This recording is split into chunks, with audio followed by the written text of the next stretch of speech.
How to delete Taobao account. Hello guys, this is Atticus and welcome back to another tutorial video. In today's video, I'll teach you guys how you can delete Taobao account. So without any further ado, let's dive right into it. First step, make sure that you have the app. After you do have the app, open it up.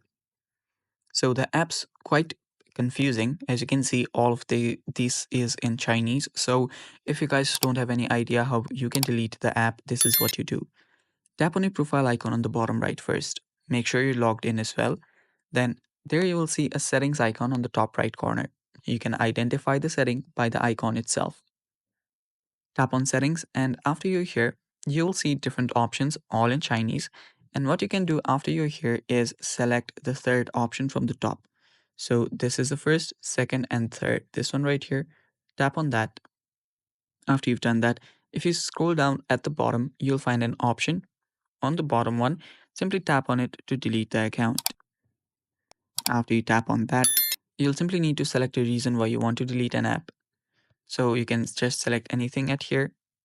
And after you select your reason, you can tap on delete and then delete the account.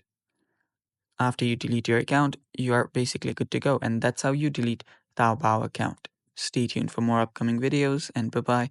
Take care.